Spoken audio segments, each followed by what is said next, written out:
Hey everyone, welcome to the channel. Today I wanted to talk about questions to ask in interviews to get an idea of what it's like inside of a company, what it's like to work there, how you can kind of get a real picture and sort of get a little bit around some of the generic answers.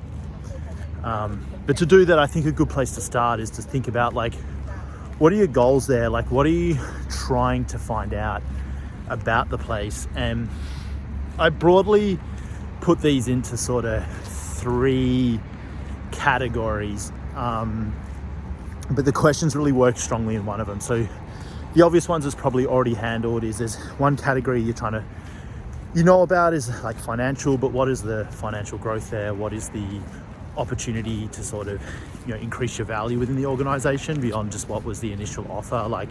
How often are there review cycles? Getting a review every 6 months or every 12 months can have a big impact on how your income scales over time. The other area is time. How does the scheduling work there? How is that going to affect your ability to manage your own time? I think this is a really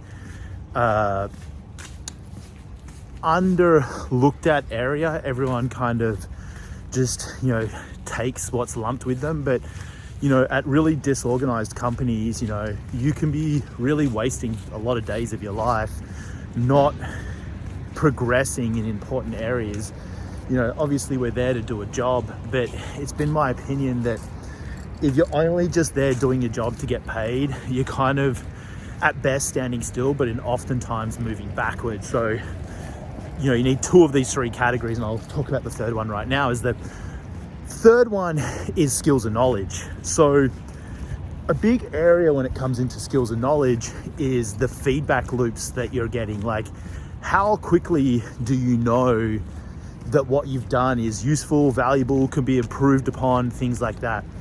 And this kind of is good leads into the questions, is the first thing that I want to know is how often do individual developers deploy code to production or into a release? And the reason I want to know that is, if you're releasing code out into the wild, which is, the final sort of assessment of how much value it's produced is, that's happening monthly. Well, you get kind of 12 major feedback loops a year, where if you're releasing every few days, you're getting hundreds of feedback loops, and on those loops is,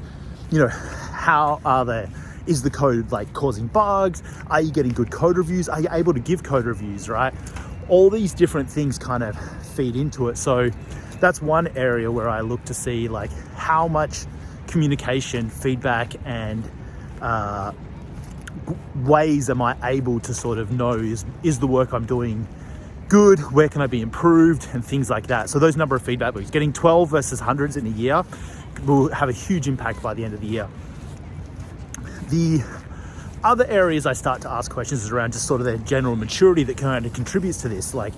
Do they write tests? Do they track test coverage? Do they have things like disaster recovery? If the database goes down, how do they recover that? How do they make sure that their data is protected? Are all the developers aware of how to do this? The reason that's important is it comes under this idea of psychological safety. When outages can be caused easily in more brittle code bases that haven't got good test coverage and haven't got good monitoring, then it can really devolve into a blame culture in some cases. So this is finding out how they manage these disasters can kind of give you a bit of an indication of how well the team is able to sort of focus on their work, or are they in a place where they're stressed and feel uncomfortable about what they're able to produce.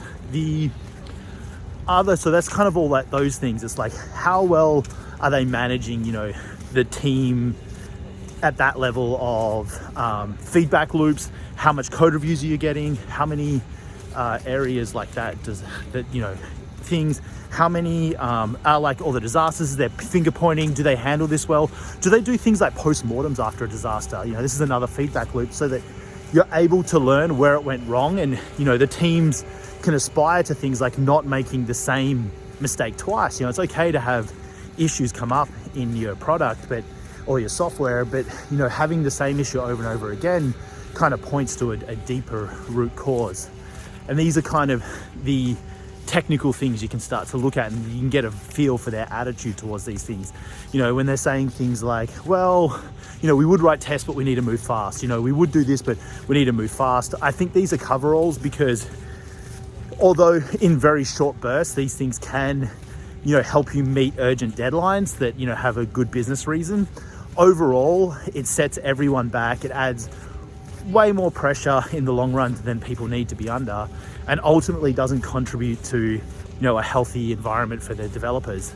And like, so this can lead to many things. You know, it's going to help you prevent burnout, and it's also going to help to ensure that this environment, through the work you're doing, is helping you become better at your job. So this is kind of some of the thoughts behind the questions and the things. Now, there's not hard and fast rules here, but typically, you know, I think it's excellent when developers are releasing code every few days.